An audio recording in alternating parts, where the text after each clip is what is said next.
2026년 지금 수원 부동산 시장의 판이 완전히 바뀌고 있습니다. 오늘 저희가 이 지각 변동의 핵심 한번 제대로 짚어보겠습니다. 혹시 아직도 영통구는 이렇고 팔달구는 저렇고 이런 식으로 수원 부동산을 보고 계셨나요? 만약 그러셨다면 오늘 내용은 정말 주목하셔야 할 겁니다.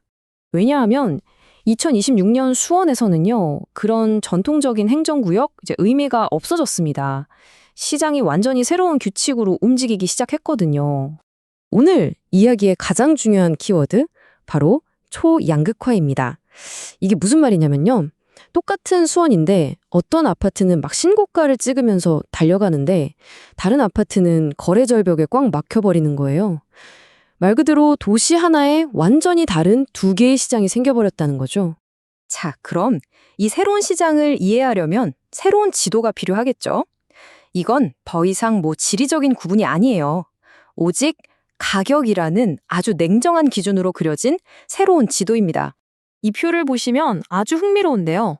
우리가 알던 장안구, 건선구 이런 행정구역 이름은 이제 별로 중요하지가 않아요. 대신에 보세요. 철저하게 자산 가치를 기준으로 시장이 마치 사다리처럼 쭉 재편된 걸 볼 수 있죠. 최상급부터 하급까지 서열이 명확하게 굳어진 겁니다. 그리고 이 모든 걸 나누는 딱 하나의 기준선이 있습니다. 그게 뭐냐? 바로 8억 원입니다. 이 8억 원이라는 숫자가 말 그대로 모든 것을 가르는 거대한 벽이 되어버린 거죠. 자, 그럼 이 8억 원이라는 벽, 그 위쪽 세상은 어떨까요? 여긴 정말 완전히 다른 세상입니다. 이 상급지 아파트 시장을 움직이는 힘은요, 바로 현금이에요. 지금처럼 금리가 높아도 별로 타격 안 받는 현금 부자들이 이 시장을 꽉 잡고 있는 거죠. 그러니까 대출 규제? 이분들한테는 사실 큰 의미가 없는 거예요. 그래서 자기들만의 아주 견고한 리그를 만들어가고 있는 겁니다. 실제로 한 분석 보고서를 보면 이런 말이 나와요. 이들은 더 이상 대중적인 시장의 일부가 아니라 고소득층과 자산가들을 위한 사적인 리그에 속해 있다. 이 문장 하나가 이 8억 원 위쪽 시장의 성격을 그냥 다 보여주는 거죠. 우리가 아는 일반적인 시장 논리로는 설명이 안 되는 그들만의 리그가 열린 겁니다. 자, 그럼 반대로 8억 원이라는 벽, 그 아래쪽은 어떨까요? 상황이 180도 다릅니다. 여긴 시장이라기보단 글쎄요, 덫에 가깝다고 해야 할 것 같네요. 이 두세 개의 차이가 정말 극명하게 드러나죠. 한쪽은 현금으로 움직이는데 다른 한쪽은 거의 전적으로 대출에 의존하고 있어요. 바로 이 지점이 지금 같은 고금리 시대에 정말 치명적인 약점이 되는 겁니다. 그러니까 이 하급지 시장에서는요, 이자 내는 돈이 집값 오르는 것보다 더 커지는 이른바 영레버리지 현상이 생기는 거예요. 집을 갖고 있는 게 오히려 손해인 상황이죠. 이러니까 당연히 새로 집을 사려는 사람이 없겠죠?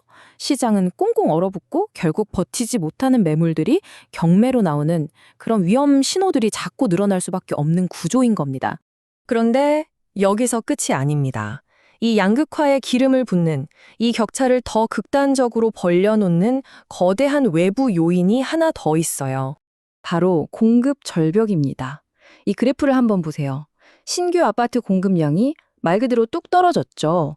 이렇게 공급이 확 줄어버리니까 시장에서는 희소성이라는 가치가 엄청나게 중요해지는 겁니다. 근데 문제가 뭐냐면 예전 같으면 수원이 비싸면 동탄이나 용인으로 가면 되지 이랬잖아요. 근데 이번엔 그럴 탈출구가 없어요. 왜냐하면 동탄, 용인도 신규 아파트가 없기는 매한가지거든요. 결국 이 공급 부족이라는 현상이 어떻게 작용하냐면요. 벽 위쪽 상급지 아파트는 이제 새 아파트도 없네? 하면서 희소성이 더 부각되니까 가격 방어가 더 단단해지는 거고요. 반면에 벽 아래쪽 시장은 공급이 부족하다고 해서 갑자기 대출받아서 집 살 사람이 생기는 건 아니잖아요?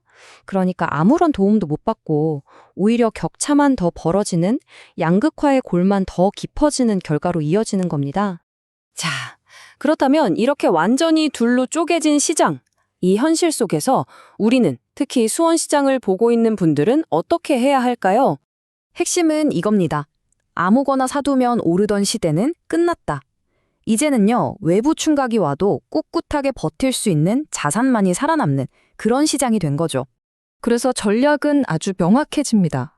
첫째, 검증된 자산에 집중해야 합니다.